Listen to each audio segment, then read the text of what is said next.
Tony, how would you assess this team's ability to make adjustments in game and I guess to tonight's game defensively and at the plate?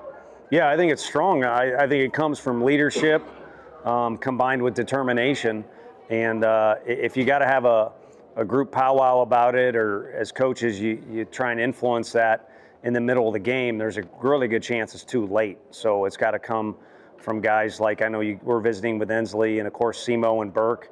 That's why it's nice to have some guys that have been around not just the league, but been around our program, and they have influence not just with what they do on the field, but just in the dugout and communication, out there, and guys like Drew Beam too. So we're blessed to have that ability, because a game has very many different forms it can take on over the course of 9 innings, sometimes even extra innings. So you do kind of have to flow freely with it a little bit. You had a moment with Burke when he had the grand slam, just that emotion that the two of you had, and then the payoff for Burke as he's rounding the bases. Yeah, just me being an idiot, which by now everybody should be used to, so hopefully no scrutiny there.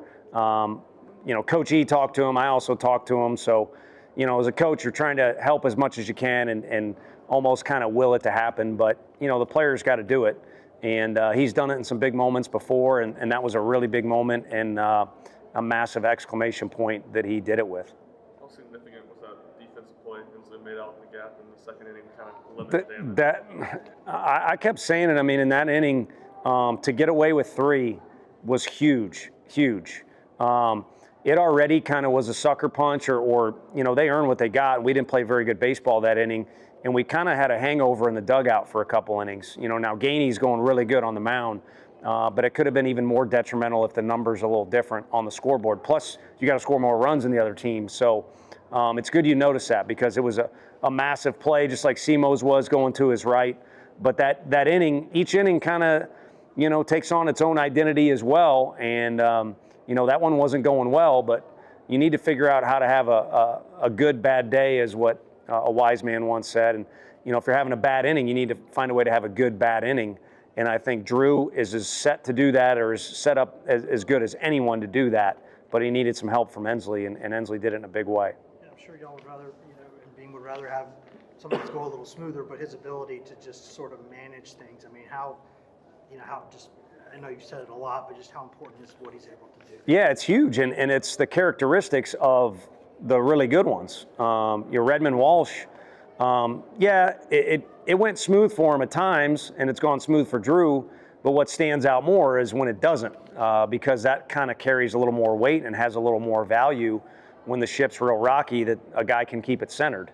And he's done that time and time again in wins and losses for us. And this is a complete weekend that we're trying to play. And I know things will change a little bit after tomorrow, but for the most part, you're trying to play a complete game and at times a complete weekend or tournament. And it's important to have a guy like that, regardless of what the results are.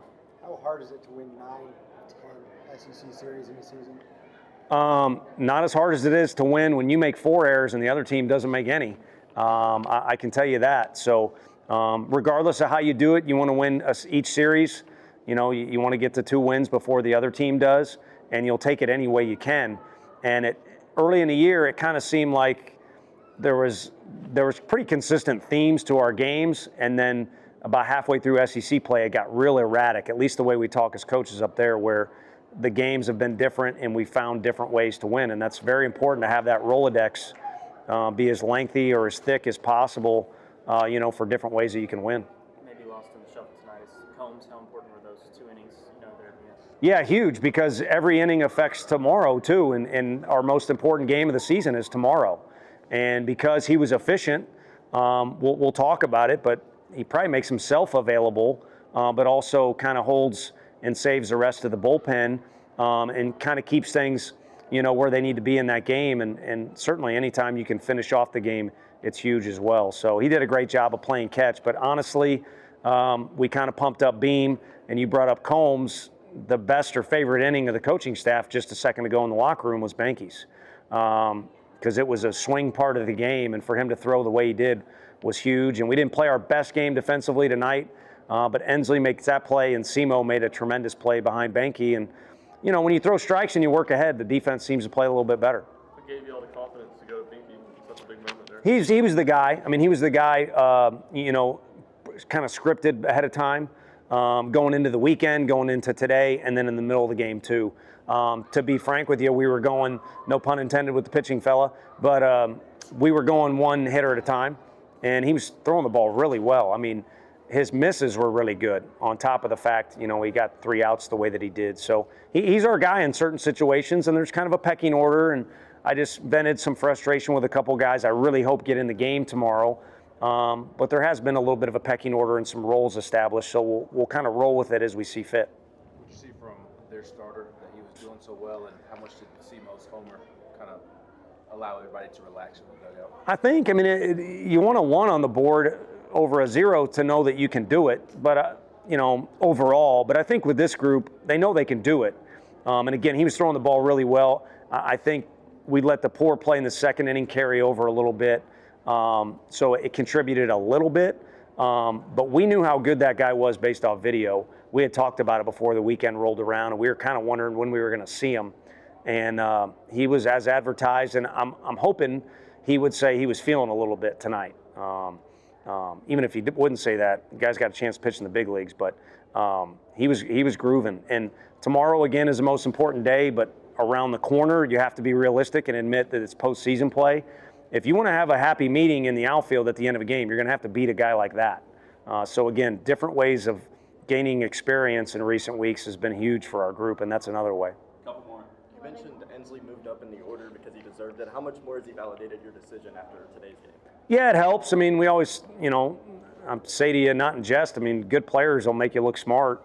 But I think you can kind of piece together a few different lineups, you know, with our group. I mean, you got a guy with a lot of power hitting in a leadoff spot, and you could go kind of on and play with it differently. So we have, I would say more, we have the benefit or the luxury of moving guys in and out. And I just walked past a really good hitter on the way in here that deserves to be in the lineup, didn't get any at-bats tonight. So I would call it a little bit of a luxury. The key is for us, the guys that do get the opportunity, they look around and realize they don't have to be the guy. We can all do it together as a group, or they all can do it together, and Buddy will pick them up if they don't. 11 grand slams on the season, breaking a single season record in SEC play. I know you don't care too much about the numbers, but what does that say about this team? Yeah, no, I'll take that number for now. I mean, once tomorrow the sun comes up, it doesn't matter anymore unless, you know, something else happens with that number. But I think it's a reflection of this is a group that doesn't let the moment get too big at times. I could list off a few guys that pop into my head, but I'd probably leave somebody out. But it's fun to hit with the bases loaded, and the pressure's on the other guy. But that's easier said than done when you're in the batter's box, and our fans who've been really active the last 2 nights, you know, that's a lot easier said than done. So guys have fought their way on base a lot this year. So there's been other numbers. John Wilkerson knows them all. He's thrown at me with like runners on or RBI situations. To me, that all starts with guys fighting their way on base, even if it means, like on Tuesday, the easiest example was Simo saw a bunch of pitches, put the ball in play, hard 90 down to first base, and they make an error. So we'll take it at whatever way we can get it. Thanks, Coach. Thank you.